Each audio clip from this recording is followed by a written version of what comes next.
السلام علیکم ورحمۃ اللہ تعالی برکاتہ۔ شمع نظرات اس بیان کو مکمل سماعت فرمائے اور بیان اچھا لگے تو اسے شیئر کرے اور اس چینل کو سبسکرائب ضرور کر لے۔ میں اس کرم کے کہاں تھا قابل حضور کی بندہ پروری، یہ سب تمہارا کرم ہے آقا کے بات اب تک بنی ہوئی ہے۔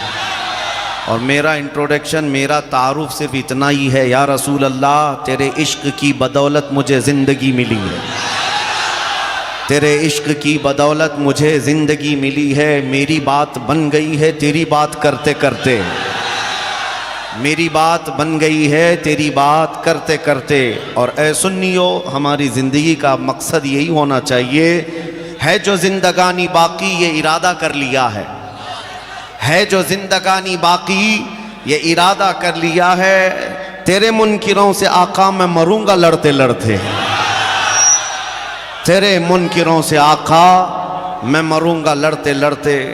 یہ ہر مومن کا زندگی کا وظیفہ ہو جانا چاہیے۔ عزیزان گرامی وقار، آج ہم جودھ پور شہر میں ہیں، یہ تاریخی شہر ہے، اور میں جس جگہ پر کھڑا ہوں یہ مرکز اہل سنت ہے۔ یہاں سے دبنے والی نہیں، کھلنے والی آواز ہونی چاہیے، اس لیے کہ بہت دور دراز ہندوستان کے کسی کنارے میں بیٹھ کر کے بھی ہم مفتی اعظم راجستھان کو سلام پیش کیا کرتے تھے۔ یہاں سے نکلنے والی آواز، اگرچہ وہ صوفی باصفا تھے، زندگی بھر ان کو سر جھکائے ہوئے لوگوں نے دیکھا، لیکن اونچے اونچے تاجوں کو ان کے قدموں پر جھکتے ہوئے بھی دیکھا، بڑی بڑی حکومتوں پر بیٹھنے والے بھی ان کے دروازے پر آتے ہوئے لوگوں نے دیکھا۔ میرے عزیزو، یہ بات کس لیے ہے؟ آج میری بھی یہ عزت آپ کے اس شہر میں صدقہ ہے انہی اولیاء کاملین کا، اور مجھے تو آج دیکھ رہے ہیں، برسوں تو آپ کی آنکھیں مفتی اعظم کو دیکھی ہوئی، مفتی اعظم راجستھان کو آپ کی آنکھوں نے دیکھا ہے۔ ایک سادہ صفت انسان، سادے کپڑے پہننے والا، نہ کوئی بہت زیادہ اس کے اہتمامات ہیں، لیکن اس کے باوجود دیکھا دنیا گھومتی ہوئی کعبے کے پاس جس طرح آتی ہے، دنیاوی دولت جس طرح سے آتی ہے، حکومت کے عہدیداران وہاں کیوں چلے آتے تھے؟ اس لیے اے نوجوانوں، میں تمہیں میسج دینا چاہتا ہوں، تم کہاں کہاں کس کے قدموں میں عزت ڈھونڈنے نکلے، تم کس کو آئیڈیل بنا کر کے عزت کے اور اپنے آپ کے سٹیٹس کو بڑھانے کی کوشش کرتے رہ گئے، اپنے آپ کو بدل لیا، پھر بھی وہ عزت نہیں ملی۔ ایک مرد کلندر، ایک مرد درویش اپنا وطن چھوڑ کر جودھ پور میں آ کر بیٹھ گیا، پورا راجستھان اس کا، نگر نگر اس کا، اور ہر گلی گلی اس کی گرویدہ ہو گئی۔ کیوں؟ اس کے لیے صرف اتنی بات میں عرض کرتا ہوں، آج میں نے بھی دیکھا ہندوستان کے چپے چپے جا کر اور گلی گلی جا کر، ہر بچے کو دیکھتے ہی میں نے دیکھا ہے، 8 سال کا بچہ بھی مجھے دیکھتا ہے تو سب سے پہلے پکارتا ہے لبیک یا رسول اللہ۔ میاں میرا نعرہ مت لگاؤ، لیکن رسول پاک صلی اللہ علیہ وسلم کا نعرہ لگا رہے ہیں۔ یہ جذبہ لبیک یا رسول اللہ۔ عزیزان گرامی وقار، توجہ، اپنا زیادہ وقت شور میں نہیں گزاریں گے۔ میں یہ بات عرض کر رہا ہوں، یہ جو کچھ بھی ملا ہے، یہ عزتیں، یہ عنایتیں صرف اس لیے ہیں کہ ہم کسی بڑے خاندان کے یا ہم کسی سرکاری نیتا سے کوئی تعلق نہیں رکھتے۔ ہمارا معاملہ یہ نہیں ہے کہ رات کے 12 بجے یہاں کے جو لوگ آئے ہوئے ہیں، یہ 500 روپے اور 200 روپے دے کر کے بلائے ہوئے ووٹوں کی پبلک نہیں ہے۔ یہ ووٹوں کے لیے، الیکشن کیمپیننگ کے لیے جمع کی ہوئی پبلک نہیں ہے، جو دوپہر میں لال جھنڈا اور رات میں نیلا جھنڈا۔ میرے عزیزو، میں مجمعوں میں جاتا ہوں، رات کے 12 بجے کے بعد بھی جو گرماہٹ یہاں ہمارے جلسوں میں دکھتی ہے، وہ دن کے 12 بجے وہاں نظر نہیں آتی۔ کیوں؟ یہ مال و دولت پر جمع کی ہوئی پبلک نہیں ہے، یہ مال و دولت اور یا مٹھائی کے لیے جمع کی ہوئی یہ وہ مجمع نہیں ہے، بلکہ نیتا حضرات بھی ہوں تو ان سے بھی میں کہتا ہوں، یہ دیکھ لو ذرا آنکھ کھول کر کے، رات کے 12 بجے ہم نے 100-200 روپے دے کر نہیں بلایا، بلکہ یہاں جو آیا ہے وہ یہ عزم لے کر کے آیا ہے، میرے مصطفیٰ کی بات آئی، قدموں میں گردن بھی دے دوں گا۔ نبی کریم صلی اللہ تعالیٰ علیہ وسلم کے لیے فدا ہونے والا یہ مجمع ہوتا ہے.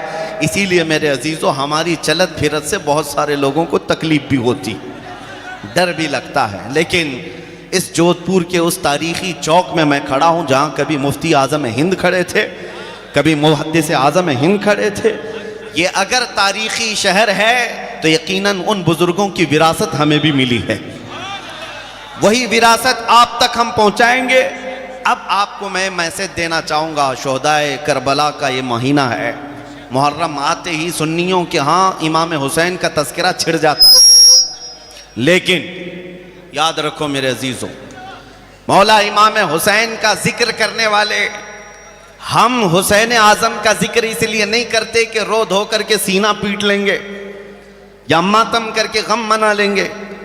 غم ہونا فطری بات ہے، لیکن میرا یہ مشن ہے. میں کربلا کی داستان سناتا ہوں تو اس نیت سے سناتا ہوں کہ 80 سال کا بوڑھا بھی سن لے تو 25 سال کی جوانی اس کے اندر آ جائے. حسین اعظم کا تذکرہ رونے دھونے کے لیے نہیں ہے، مجاہد اسلام بننے کے لیے ہے. ہر سال ہم محرم کی تاریخوں میں یہ تذکرے کربلا کے اس لیے سناتے ہیں. مسلمانوں اپنے دلوں سے خوف نکالو. آج کے درندے اگر کتوں کی طرح بھونکتے ہوئے محلوں میں کہیں نظر آ جائیں اور اگر چاقو چھری تلوار سے کسی کو ڈرانے کی بات کرے تو اے سنیو ان سے یہ کہنا تم تو آج کے کیڑے مکوڑے ہو. 1400 سال سے ہم کربلا سنتے آ رہے ہیں. ہم 1400 سال سے ہمارے ماں باپ سے، ہمارے علماء سے کربلا کی داستانیں سنتے آ رہے ہیں. ہمارا تو یہ شیوا ہے، گردن بھی اگر تلوار کے نیچے آ جائے تو ہم اللہ اکبر ہی پکاریں گے. نو کمپرومائز.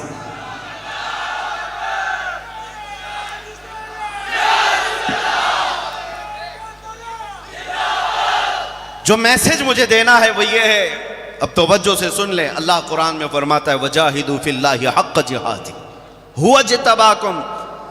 اللہ کی راہ میں جو تمہیں کوشش کرنی ہے اس کا حق ادا کرو. اللہ تعالیٰ نے تمہیں چن لیا ہے، اللہ نے تمہیں چن لیا ہے.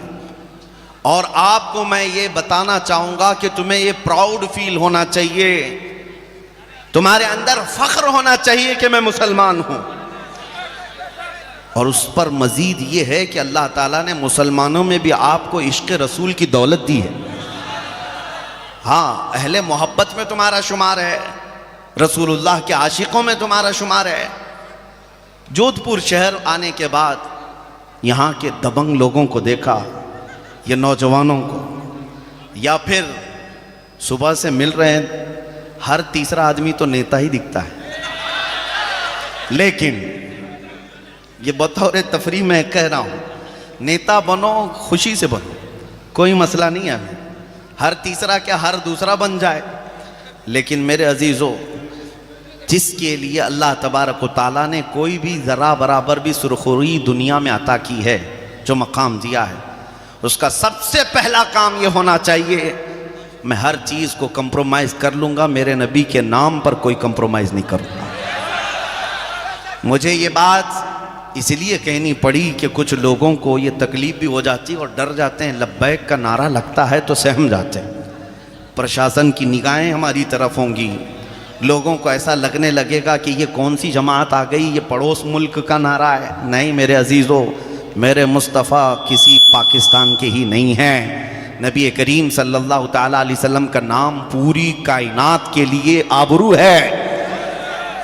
آبرو ما سنام مصطفیٰ است. میرے رسول پاک صلی اللہ علیہ وسلم کی متعلق اقبال یہ کہتا ہے ہم سب کی عزت و آبرو مصطفیٰ کے نام سے وابستہ. ڈر اور خوف کے ساتھ حضور کی بات کرنے میں کبھی اس طرح جھجکنا نہیں چاہیے.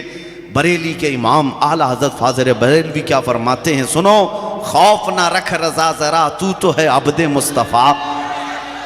خوف نہ رکھ رضا ذرا تو ہے عبد مصطفیٰ. تیرے لیے امان ہے، تیرے لیے امان ہے.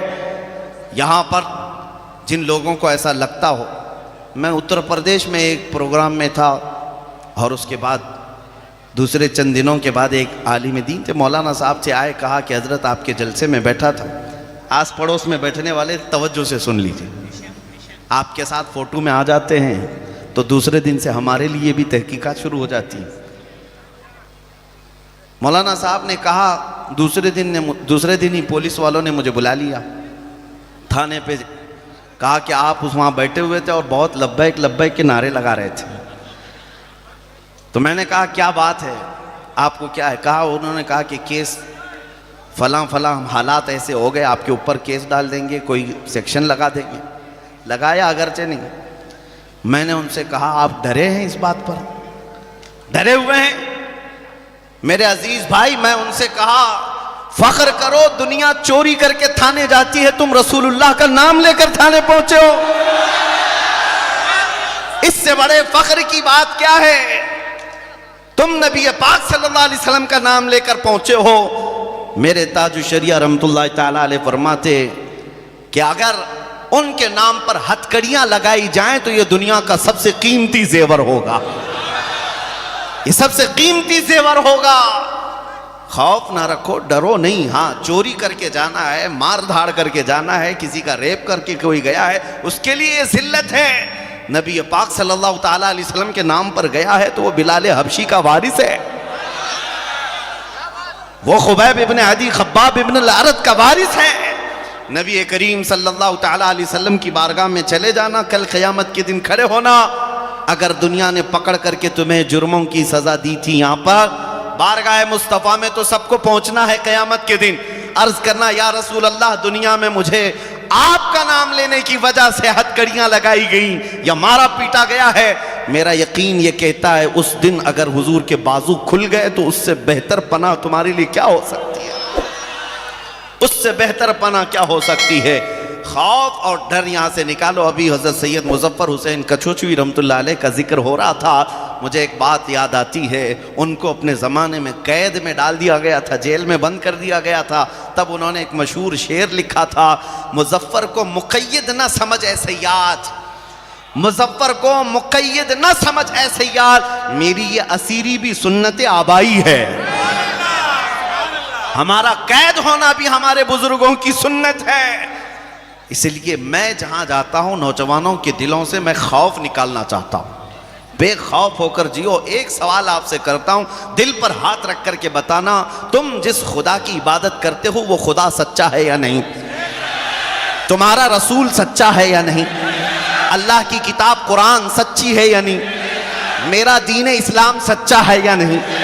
جب تمہارا یقین اتنا ہے خدا سچا ہے، رسول سچا ہے، قرآن سچا ہے اور اسلام سچا ہے، جس کا سب سچا ہے، اسے مجرموں کی طرح نہیں جینا ہے، سر جھکا کر نہیں سر اٹھا کر جینا ہے۔ ڈرے وہ جس کی وابستگی کسی مجرم قوم سے ہے، تمہارا تعلق مجرم قوم سے نہیں۔ آج ہمارے اندر ڈر کس لیے آیا ہے پتہ ہے؟ یہ دجالی میڈیا جو ٹھگی میڈیا ہے، ان کو سن کر کے یہ روز صبح سے شام تک 100 مرتبہ آتنکوادی کی تسبیح جو پڑھتے رہتے ہیں، اور داڑھی والے ٹوپی والے سب کو دکھا کر خوف ڈالنا چاہتے ہیں تمہارے دلوں میں، اور تم یہ محسوس کرنے لگ جاؤ کہ کہیں ایسا تو نہیں ہے جتنے بول رہے ہیں ایسے تو نہیں ہے ہماری جماعت میں۔ ان کے بھونکنے سے کوئی شیر جو ہے کتا نہیں بنتا۔ ایک بات یاد رکھو، تمہاری نسبت مصطفیٰ کریم صلی اللہ تعالیٰ علیہ وسلم سے ہے، ان کی طرف توجہ نہ کرنا۔ میں ایک بات آپ سے پوچھتا ہوں، عقل کا استعمال کرو میرے عزیز، عقل کا استعمال کرو۔ اس ملک میں ہماری تعداد 14%، جو قانونی اعتبار سے آفیشیل اعتبار سے بتائی جاتی ہے، کتنی؟ 14%۔ اور پھر ان کے حالات کے لیے جو سچر کمیٹی، سری کرشنا رپورٹ، یہ سب جو ججز ہیں ان کو لگا کر کے 5-5 10-10 سال سروے کروایا گیا، مسلمانوں کے حالات کیا ہیں؟ انہوں نے رپورٹ میں لکھا ہے کہ مسلمانوں کے حالات دلت سماج سے بھی زیادہ گئے گزرے، یہ بہت بیکورڈ ہیں، ان کے ہاں ایجوکیشن نہیں ہے، ان کے ہاں اخلاق نہیں ہے، ان کے ہاں صفائی نہیں ہے، ان کے ہاں مالداری نہیں ہے، زیادہ ڈپارٹمنٹ میں ان کے عہدے نہیں ہیں، یہ لوگ زیادہ طور پر نہ فوج میں ہیں نہ پڑھے لکھے ہوئے ہیں، یہ سب رپورٹ میں لکھا ہوا ہے۔ میں کہتا ہوں تمہاری رپورٹ یہ کہتی یہ سب بکھری ہوئی قوم ہے، ٹوٹی ہوئی قوم ہے، اور پھر اس کے بعد ہم تعداد میں بہت کم ہیں، یہ بات تو مانتے ہیں، لیکن 24 گھنٹے میڈیا میں ہم کیوں ہیں؟ میاں جو ٹوٹی ہوئی قوم ہے، بکھری ہوئی قوم ہے، جو بیکورڈ ہے، ہر میڈیا میں ایسا ہے کہ ہمارا نام لیے بغیر تو دکان بھی نہیں چلتی، بلکہ الیکشن کے مدوں میں ہاٹ مدہ بھی تو ہم ہی بنتے ہیں۔ کیوں؟ میں آپ کو یہ کوئی لطیفہ نہیں سنا رہا ہوں، عقل کا استعمال کرو۔ جو چھوٹی قوم جس کو یہ بار بار کہتے ہیں بیکورڈ ہے، بیکورڈ ہے، بیکورڈ ہے، میں پوچھتا ہوں پھر یہ ہم کیوں زینت بنتے ہیں؟ سارے مدے تمہارے ہاں، پہلے تو نیوز میں کبھی کبھی دکھا دیا جاتا گاڑی پلٹ گئی، کہیں آگ لگ گئی، کہیں چوری ہو گئی، لیکن اب سارے نیوز میں صرف داڑھی ہی دکھتی ہے، ٹوپی ہی دکھتی ہے، برقع ہی ہے، مسجد کی مینار ہے، ممبر ہے، یہی ساری چیزیں کیوں ہیں؟ یہ میں آپ کو بتانا چاہتا ہوں، تم کو اب گرچہ اپنی ویلیو معلوم نہیں ہے، لیکن کتے بھونک بھونک کر کے بتاتے ہیں کہ اے بندے تو گٹر نالی اور سڑک چوک پر کھڑے ہونے والا نہیں ہے، ہم تمہاری حیثیت بتاتے ہیں کہ تم محمد عربی کے شیر ہو۔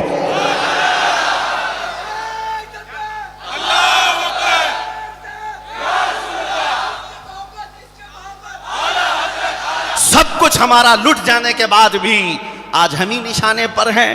یہ صرف ہمارے ملک کی بات نہیں، وقت کی سپر پاور طاقتیں بھی صرف داڑھی والوں کو ہی ٹارگٹ کر رہی ہیں۔ کیوں؟ کس لیے؟ ہم سب کے نشانے پر ہیں۔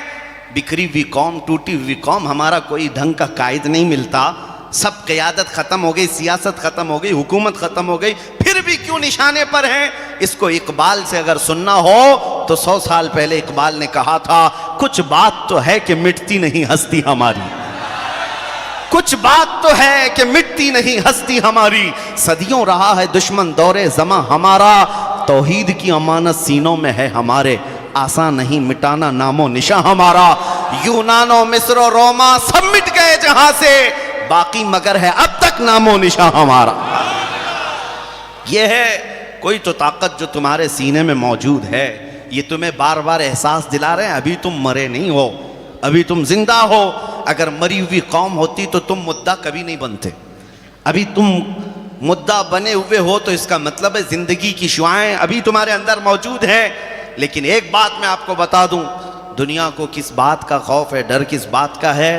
تمہاری داڑھیوں سے نہیں، تمہاری ٹوپیوں سے نہیں، تمہارے گاڑی بنگلوں سے نہیں، تمہاری سیاست سے نہیں، تمہاری بڑی بڑی طاقتوں سے نہیں۔ دنیا کو اگر کسی بات سے الجھن ہوتی ہے تو تمہارے سینوں میں چھپے ہوئے عشق مصطفیٰ سے ہوتی ہے، چھپا ہوا جو عشق رسول ہے، اس لیے کہ انہیں پتہ ہے، تاریخ جانتے ہیں، یہ عشق رسول کی دولت ہی ایسی ہے، 313 نہتے صحابہ کے اندر بھی آ جائے تو 1000 کے بکھے اڑا دیں، اور پھر وہ کھجور پر زندگی گزارنے والے، پیبند لگے کپڑے پہننے والے، بغیر چپل کے گھومنے والے مدینہ طیبہ سے جب نکل پڑے تھے عمر ابن خطاب کے زمانے میں، تو وقت کی 2 سپر پاور طاقتیں، پرشین ایمپائر، رومن ایمپائر، دونوں کو گھٹنے ٹیکنے پر مجبور کر دیا تھا۔ کوئی اور طاقت نہیں ہے جو پرشین ایمپائر کو ہمیشہ کے لیے ختم کر دیا، رومن ایمپائر کو ہمیشہ کے لیے ختم کر دیا، کوئی طاقت نہیں، وہ صرف رسول اللہ کے ان دیوانوں کی طاقت تھی جن کا سپہ سالار کبھی خالد بن ولید تھا۔ میرے عزیزو، ہم نے اپنے اسلاف کی تاریخ بھلا دی، اس لیے اب ڈر لگنے لگ گیا، خوف آنے لگ گیا۔ کوئی بات نہیں، آج حالات اگر جیسے تیسے ہوں، میں آپ کو بتاؤں یہ کوئی نیا زمانہ نہیں، کوئی نئے حالات نہیں، ہم پیچھے چلتے ہیں تاریخ کے۔ سیدنا امام حسین کے ساتھ جو ہوا کربلا کے میدان، ہم کیا وہ تاریخ سنتے ہیں رونے کے لیے یا کہانی سمجھ کر کے؟ نہیں، ان کے ایک ایک قدم کو، ان کے ایک ایک لمحے کو دیکھنا، کربلا کے میدان کس بات پر وہ ڈٹے ہوئے تھے۔ میاں ایک طرف ان کو آفر تھے، اگر وہ یزید کے متعلق بیعت کو تسلیم کر لیتے، ان کے بچے بھی محفوظ، ان کا گھر بھی محفوظ، ہو سکتا ان کو ماہانہ بہترین وظیفہ اور پھر کسی علاقے کی گورنری اور کسی جگہ کی منسٹری بھی مل جاتی۔ اتنی ساری چیزیں چھوڑ دیا، 6 ماہ کے بچے کا خون بھی بہہ گیا، ان کے جوان بیٹوں کی لاشوں پر گھوڑے بھی دوڑ گئے، یہ سب برداشت کیا امام حسین نے، لیکن اس دنیا کے بڑے آفرز کو کیوں ٹھکرایا؟ یہ پیغام وہاں سے لینے کی ضرورت ہے۔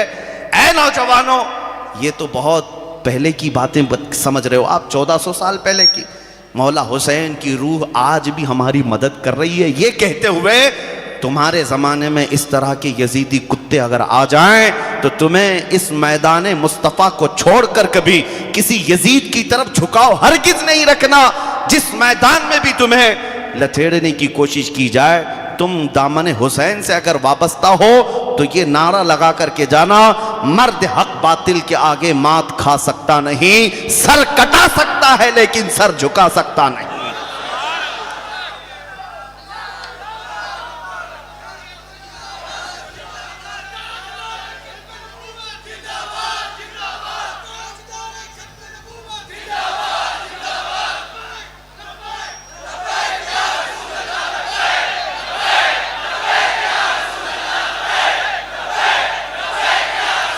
ابھی کل ہی کی بات میں عرض کروں، ہمارے علاقے میں ایک رکشے والے تھے، انہوں نے آ کر کے سوال کیا کہ حضرت حالات بڑے خراب ہیں، کیا ٹوپی پہننا داڑھی رکھنا ضروری ہے؟ مصلحتوں کے اعتبار سے ہم بھی کامن آدمی بن کر کے رہے۔ میں ان سیکولر لوگوں کو کہتا ہوں جو زیادہ سیکولر بننے کی کوشش کرتے ہیں، ان کا حال کیا ہوتا ہے؟ میں نے ان سے کہا آپ ڈر کے مارے یہ کہہ رہے ہیں کہ اگر میری ٹوپی ہوگی داڑھی ہوگی تو کہیں موب لنچنگ نہ ہو جائے، مر نہ جاؤں۔ میں نے کہا آپ یہ لکھ کر کے دے دیں کہ یہ سب ہٹانے سے دنیا تمہیں کبھی نہیں چھوئے گی اور اسرائیل علیہ السلام کبھی تمہارے پاس نہیں آئیں گے، لکھ کے دے سکتے ہو؟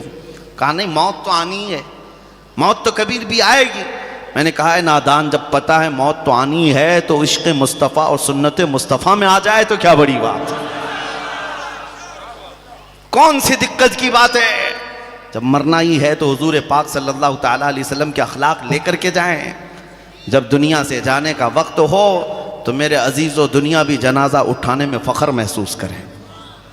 آج جن حالات سے ہم خوف زدہ ہیں، ڈرے ہوئے ہیں، ان لوگوں کو چاہیے وہ کربلا کی داستانیں ضرور سنیں، لیکن صرف رونے کے لیے نہیں، عزم و استقلال کو پیدا کرنا ہے، استقامت کو پیدا کرنا ہے۔ ابھی وہ حالات اس طرح نہیں ہے کہ آج کون ہے جو تمہاری گردنوں پر تلوار رکھ کر کے کھڑا ہے کہ تم نماز نہیں پڑھ سکتے، مسجد میں نہیں جا سکتے۔ اتنی ہمت کسی کی نہیں ہے۔ تمہارے لیے آزادی ہے، تم نے اپنے ہاتھوں سے یہ ساری چیزیں برباد کر رکھی ہیں۔ مسجدوں کو تم نے خود ویران کر رکھا ہے، قرآن کو تم نے خود چھونا بند کر دیا ہے، اسلام کو خود ہم نے اپنے گھروں سے نکال کر رکھا ہے۔ اپنی بیٹیوں پر، اپنی بہوؤں پر، اپنی عورتوں پر ہم اسلام کو کیوں نہیں پسند کرتے؟ جب اسلام زندہ باد کا نعرہ لگاتے ہیں تو اسلام تو ہمیں ہمارے گھروں میں بھی اچھا لگنا چاہیے۔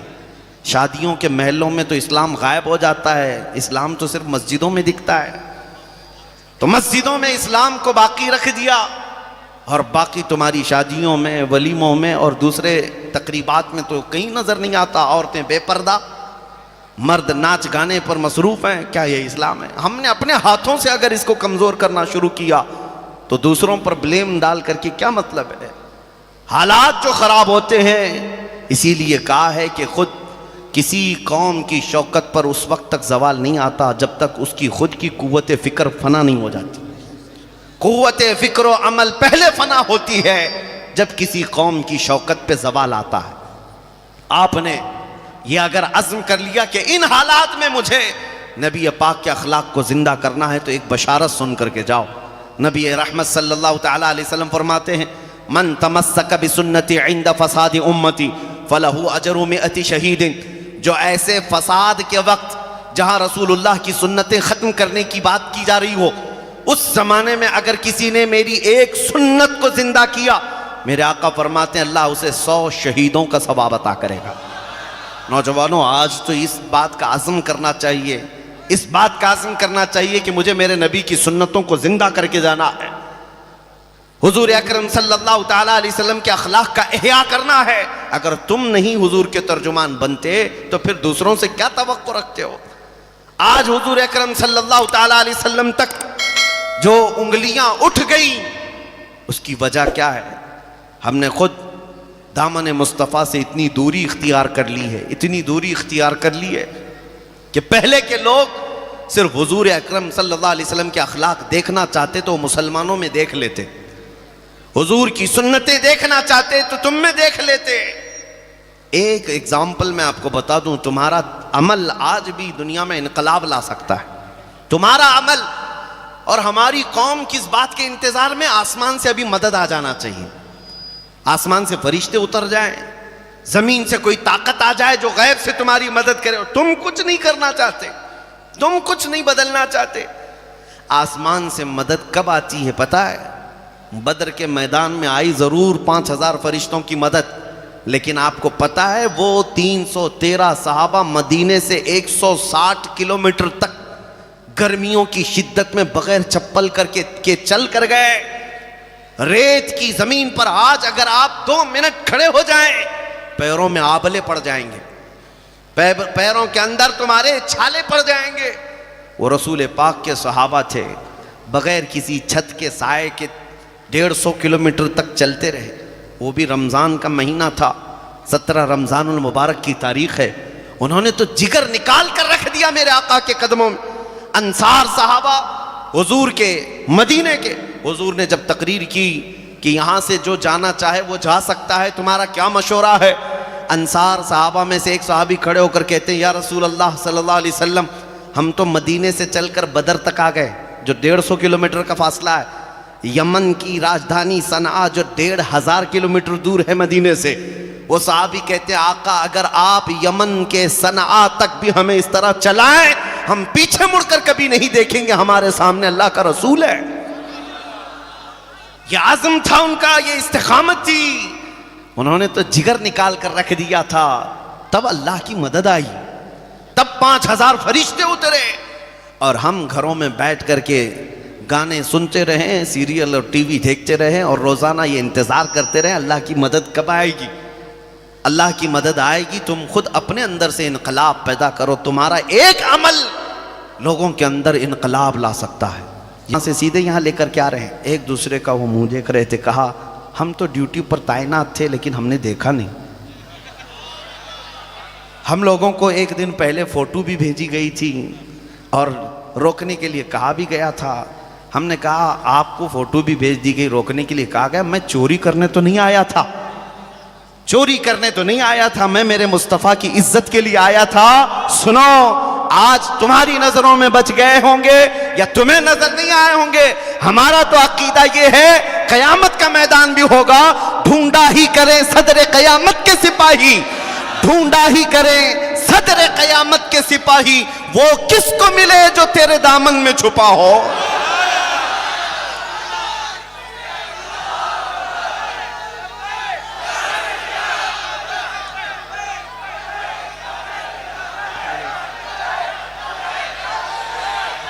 آواز لگانا تمہارا کام ہے, کوشش کرنا تمہارا کام ہے, پائے تکمیل تک پہنچانا میرے رب کی شان ہے. 50 لوگوں میں پکاری ہوئی وہ ہماری آواز تھی جس کو دنیا کے چپے چپے تک مولا نے پہنچایا. لوگ اگرچہ یہ سمجھتے ہیں کہ سوشل میڈیا کا دور ہے اس لیے پہنچ گئی ہوگی, سوشل میڈیا میں ہزاروں لوگ بھرے ہوئے ہیں, یہی آواز کیوں پہنچائی گئی؟ اور بھی ہیں, یہ آواز کیوں پہنچائی گئی؟ میں اپنی تعریف کے لیے نہیں کہہ رہا, دل سے جو بات نکلتی ہے اثر رکھتی ہے, پر نہیں طاقت پرواز مگر رکھتی ہے, اڑ کر کے جائے گی آواز. کبھی یہ مت دیکھنا بڑی کانفرنس میں بولوں گا, بڑے مجمع میں بولوں گا. ہم تو 50 لوگوں کے مجمع میں اس کتے کو للکارے تھے اور دوسرے دن سیدھے جا کر ٹیگ ہو گیا اور چپ بھی گئی بات. ایسا لگنے لگا کہ ہم نے دم پہ پاؤں رکھ ہی دیا, اچھل کود شروع ہو گئی تھی. آپ کو پتا ہے میں یہ تجربہ اس لیے عرض کر رہا ہوں, کبھی اپنے آپ کو تنہا محسوس مت کرنا. تم جس میدان میں بھی ہو اللہ کے رسول تمہارے ساتھ ہے, اللہ رب العزت کی شان ہے یہ. بس فرق صرف اتنا یہ ہے کہ سہم کر ڈر کر کبھی بھی. دوسری بات یہ بھی, میرے جذبات میں بولنے کا یہ مطلب نہیں کہ جودھ پور والے نکل پڑیں اور گولی بارود بندوق تلوار لے کر لڑنے کے لیے جائیں. میرا یہ مشورہ بھی کبھی نہیں ہوتا. میاں تلوار بندوق گولی تو بہت دور کی بات ہے, میں تو آپ کو بلیڈ لینے کی بھی بات نہیں کر رہا. ریزر اور بلیڈ بھی مت رکھو, کیونکہ ہمارے پاس اگر پلاسٹک کی چاقو بھی ہوگی تو آتنکوادی ویسے ہی بنا دیے جائیں گے, پلاسٹک کی بھی ہوگی تو بن جاؤ گے. میں اس چیز کا مشورہ نہیں دے رہا ہوں. شمع نظرات اس بیان کو مکمل سماعت فرمائیں, اور آپ سبھی سے دلی گزارش ہے کہ قمر عثمان غنی صاحب کے لیے اور کلیم صدیقی صاحب کے لیے اور فلسطین اور غزہ کے لیے زیادہ سے زیادہ دعا کرے. رب و تبارک و تعالیٰ سے دعا ہے کہ انہیں غیب سے جلد مدد عطا فرمائے. آمین ثم آمین. آپ لوگ زیادہ سے زیادہ درود پاک کا ورد کرے اور